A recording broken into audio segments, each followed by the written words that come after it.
the Icons of Real Estate podcast. Are you ready to learn the proven money-making secrets from top-producing Icon agents? Ready to skyrocket your business? This podcast is for you.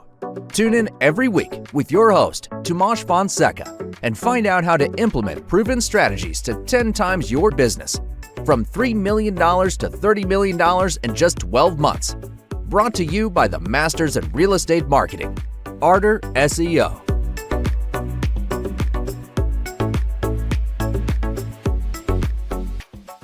Hello, ladies and gentlemen, and welcome back to the Icons of Real Estate podcast. I'm your host, Timothy Kaitani, and today we have an amazing guest. I really can't describe her.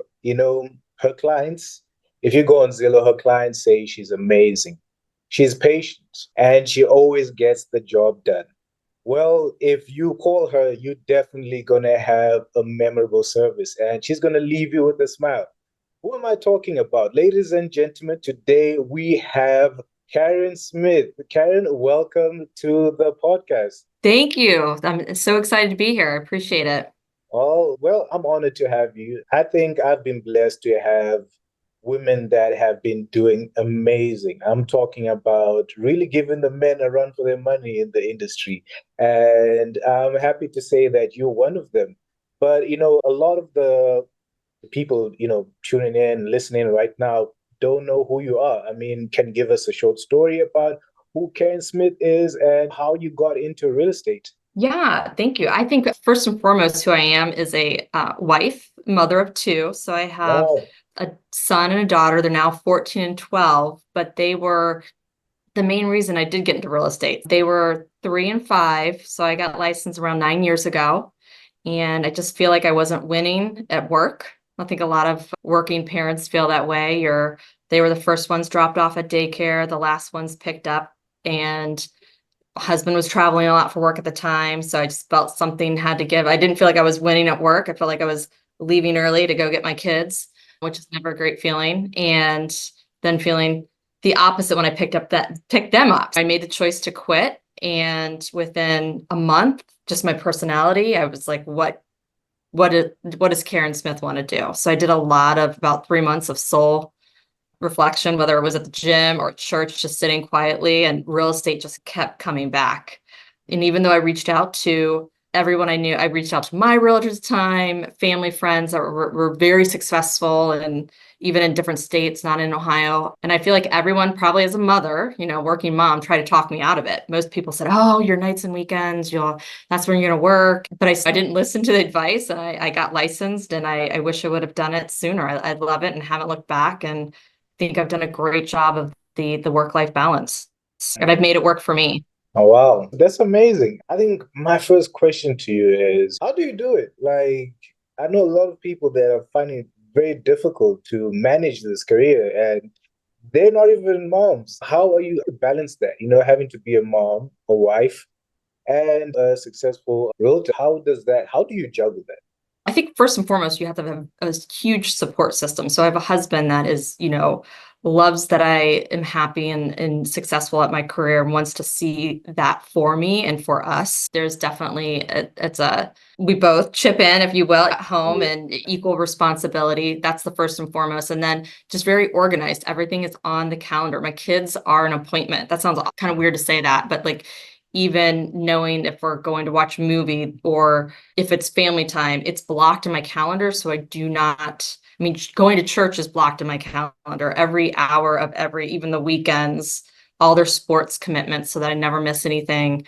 It's just really sitting down weekly, Sunday nights, whatever time I can do it, and pulling up all their schedules, pulling up my husband's schedules, and just locking it off And, I don't tell clients necessarily some of it. It's, oh, I have to take my daughter to lacrosse. It's, oh, I have an appointment. How about can we schedule it this time? Oh, wow. Oh. And I think all the moms that have been thinking about getting into real estate and just wondering, how am I going to be able to do this? I think you've definitely laid the foundation there, gave the tips, and hey, who knows? You might have someone joining your team from this. You never know.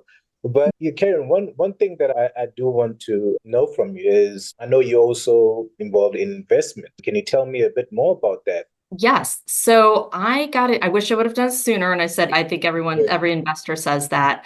So I had been helping investors buy properties here around Columbus or and sell them and do 1031 exchanges, and really made it a business goal of mine that if I was going to, help other investors, truly help them, I needed to have that firsthand knowledge. Yes. So I made it a goal of mine. I decided, figured out what I wanted to do. It's kind of like sitting quietly, I think is very important, and got focused. And this helped me help other people get really focused on what they do. So I figured out I wanted to do a buy and hold. So once I figured out that's what I wanted to do for my first investment property, I really focused on timelines, like when I needed to set dates of when I what needed to be in contract by. I set myself a very short timeline. I said by August, in a month, it was like in July that year. And I really focused in on who I wanted my buyer to look like what I wanted them to be. Were they going to be working professional? Was it going to be a family? Was it, how proximity to my own house so that I could be close? So I'd have all these guardrails in place. So it really focused on, so when a property came up that checked most of the boxes, I wrote an offer. And so now I have my own investment properties. My goal now is one a year. In 2023, because my husband and we invested in a development project down in Hocking Hills, Ohio, which is about an hour drive southeast of Columbus. So along with 8 other investors, we bought 52 acres of land, and we're developing 10 luxury cabins on this land, so that each will be on about 5 acres to sell is our goal. Possibly some of us will hold on to some of them, but the goal right now is we're going to be selling them. We closed on the land in August, and our first cabin will be completed by the end of March. Oh, So that's been a full-time job aside from my real estate full-time job itself. So that's probably a whole nother podcast talking about the development. we're definitely going to have an episode where we're just going to discuss that. But back to real estate, I think with 9 years in the industry, I think you have a lot of knowledge that is valuable for people that are trying to sell their homes. And I think when a person makes that decision, they think it's just as simple as, hey, I'm going to put a sign outside, say, for sale, and that's it. And then we're going to get someone to buy this house. But, being in the industry for 9 years, it's just not that easy. That's not the only step there is. What steps do you think homeowners should take when preparing to sell their home? What should they do to prepare for this? I think the first step is to call a realtor, their local expert, and Call get them Derek. in. Got to partner with your local expert there and let them be your trusted advisor on everything from pricing. I think getting their house priced right is the number one thing Mm. in selling a house. You can have an amazing home, and if it's truly supposed to be a $600,000 house and you try listing it for $1 million, that's not going to work. And it's just knowing your market and how days on market, just everything what it takes. Do you need to stage your home? Are there little things that you can do to get the return on investment? A lot of times I go into a listing and people want to redo the countertops or cabinets in the kitchen. I'm like, no, you're not going to get your return on investment. But sometimes painting, changing carpets if they're bad, just having the eye. I think it's finding an agent that works with both buyers and sellers personally. So what buyers in the market are looking for. Their reactions to homes. You've been in and out of homes that what's going to sell, what's that wow factor. Yeah. It's the little things. I take over a lot of listings that for whatever reason, the seller had it listed with another agent, and the house didn't sell the first time around. And I come in and it's just even little tweaks like changing light fixtures. That's a great tip that really updates the house. If you have some dated light fixtures and the bones and everything else of the house is great, few $100s and switching out some chandeliers or bathroom lighting, it makes a huge difference, and buyers love that. Oh, wow. Oh, that is really, really good advice. And I think someone out there who's just waiting to just pull the trigger is thinking, hey, I think I should get Karen to do this for me. While we're still on the topic, what are the common pitfalls or mistakes that sellers should be aware of, and how can they avoid making them? I think that honestly, it's not listening to trusted advisors. I think pricing, the number one thing is pricing your house, and someone that's doing this day in and day out and knows what the market can bear. This market, I think pricing, at least in Columbus, Ohio, pricing a house too high Houses will eventually sell, but you're going to chase the market down. So it's having somebody sitting there and explaining what that means, like what your goals are, and explaining like, okay, if we price it this high or what it's going to sit on the market, you're eventually, if you have to do a price reduction versus pricing it just fair, trying to get the multiple offers or to get an offer that's as is and all the other things qualifiers that you want in a perfect offer. I think another pitfall is in this market, people think things are selling so quickly. I've definitely seen a shift from when I first started to now, not preparing their homes, thinking, oh, because they're hearing the media, right? Like, oh, it's a seller's market, it's going to sell. So not, doing the touch-up painting, even just like even the little things. I show a lot of homes and you're just kind of shocked that it's dirty, not even cleaning it. I used to tell my sellers, if you're going to go sell your car, you take it to the car wash and get it all sparkly before you try to sell it, right? You put your best foot forward. So it's definitely a deterrent, something that a pitfall, to answer your question, that sellers in this market sometimes miss out on. Yeah, and that is true. That is so, so true. And to a person that's trying to get into real estate, you are a mom, a wife that has been in the industry for 9 years now. What advice do you have for someone that's trying to get into real estate? But they've been hesitating. I think, is this for me? I hear that 80% of realtors leave within the first year, within the first 8 months or so. What advice do you have for people that are trying to get into real estate right now? I think reach out to other agents in their market to understand exactly what they're getting into.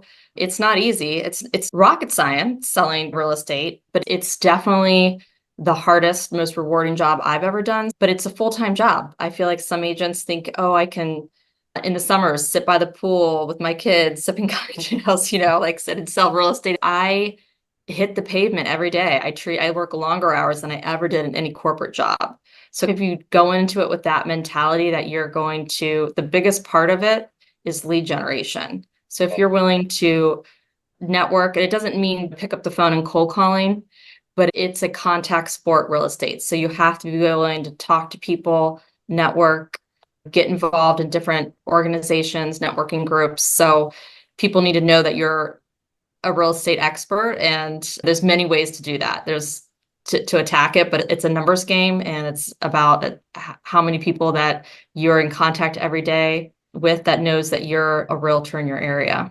So that would be my advice, is just if you just know what you're getting into and hit the pavement running. Year one, year two, you're sprinkling seeds, it's just and if you don't see your return come right away, I think it's really that year three where you're doing open houses, you're again networking, you're letting everybody that you know in your sphere know that you're in real estate, but it's not going to happen necessarily for everyone instantly. So you have to be willing to be patient a little bit too and give yourself some grace. Yeah, and know that it will come if you put the work in. Yeah. And like you said, the first year it really isn't the best, and so is the second year.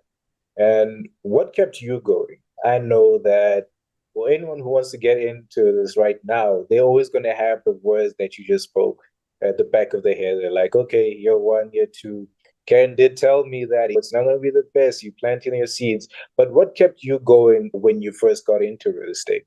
To be honest, 3 months into it, I gave up. I was pretty much the breadwinner, so I gave up my corporate job to do this. I had to make it work, and I guess I didn't know any differently. So that was ignorance was bliss in my situation. I didn't know how hard real estate or that 80% dropout within the first year. And I just had to make it work. And within 3 months of getting licensed, my husband actually got a new job, or got downsized, I guess. And so literally that put the biggest fire under me to make it work. And I was doing open houses every weekend. I remember that summer I door knocked a neighborhood on a Saturday around an open house that I had. And I just got my 7th listing in contract from that one. And it's not even a neighborhood I live nearby. So it's not my farm. It's not my sphere. It's just from door knocking one neighborhood. I was not going to fail. I was going to get another listing appointment from that neighborhood that day, come hell or high water. And I did. I got another listing. And then just from that, it's just been word of mouth from neighbors, because I don't farm that neighborhood. I don't send out mailers, or it's on the other side of town. But yeah, that was I was going to work. So for me, I guess I had an extra fire. There was no failing. And I think that's the mindset that you need, right? Like when a lot of people go into this, some of them are just testing the waters, they just dip in their toe, and if nothing happens, they're out. But I love what you said. It had to work. No matter what happened, I this didn't have a was safety it. net. Yeah. Yeah. Yeah. And I think a lot of people just go into it with the thought of, if this doesn't work for me, I'm just going to go back to what I was doing. Well, I think if you never endure and just put in the work, you're not going to see success. And it also leads me to people that are trying to get into investment. Do you have any tips or advice for them? What advice do you have for someone that's trying to get into real estate investment? Yeah, I would say read some books or listen to podcasts, right? So educate yourself first on what does that look like. Again, if you're not a realtor licensed, connect with a realtor who can help you with that to get focused. I have a booklet that I send out to my clients and, just help them know the steps and know some of the tools out there. Connecting on Facebook. There's a lot of investment groups out there. I know Columbus has a great one where you can all the kind of educate yourself a little bit from the posts even out there on it. There's investor networking groups that you can be a part of in any community. So getting with like-minded people, finding a mentor who has already invested, I think is another big, find someone that is an investor, reach out to them as to what's successful, what have they failed at. And I think sometimes you just got to do things like whether getting into real estate or buying my first investment property or doing this development project. I don't know if it's gonna work. I don't know. You don't have all the answers. Sometimes when you do things, you have to have a little bit of faith, but it's an educated faith, if you will. You're doing your research. So once you kind of connecting with people, figuring out what kind of, there's a lot of different investments you can get into, then getting really hyper focused and setting goals. That would be another important thing. A lot of people just talk about, oh, I want to build my wealth. I want to buy an investment property, but it's really setting goals for yourself, setting timelines. Like I'm going to save up for my down payment and have it by in the 6 months. Then I'm going to connect with a realtor. Then I'm going to start actively house hunting. Once I'm actively house hunting, I'm going to be in contract within a month. So setting those targets for yourself and really, I think finding someone that networking with somebody, finding a mentor who's done it ahead of you. Okay. All right. Well, ladies and gentlemen, I think you heard it. If you want to do this right now, stop procrastinating. Just stop. Burn your boat. And don't go and burn an actual boat, but if go burn your boat. Go all in. You've heard it from a person that has been doing this 9 years in the real estate industry, and she's doing wonders. Karen, thank you so much. And what I appreciate is it's not enough to just share information and say, hey, this works, guys, do this and that. You're going to be successful. It's it's magic when we have people such as yourself to testify that, look, if you put in the work, if you follow these steps, if you keep your head down and work hard, you will definitely be successful in this space. Before I let you go, Karen, I know that you are a busy woman, and I know you're a woman that's into a lot of projects, and you definitely have a lot of things coming up. Is there anything that you'd like to let us know? What's happening in Karen's world right now? What does she have coming up in the next couple of months? The Hocking Hills Cabin Project. So if anybody wants more information or interest, it's a great investment opportunity. The Reserve at Big Pines, the website. So you can find out more information. And of course, if anyone wants to, I would love to share anything about investing, or I always like to pay it forward. I had a lot of help through the years, a lot of mentors. So you guys can reach out to me. Instagram is Smart Move Group, and you can reach out to me find all my contact information there. All right. Ladies and gentlemen, I think you've heard it. We do have Karen's details and socials in the description. So you heard it yourself. Go over to the website, look at what projects Karen is doing right now, and jump in. You have an amazing mentor right in front of you. I don't know what you're still waiting for. Yes, right now, go on your PC and type smart move, right? It's smart move, Karen? Smart Move Group. Smart Move Group. You've heard that. And that is the smart move. So, Karen, thank you so much. You've been amazing.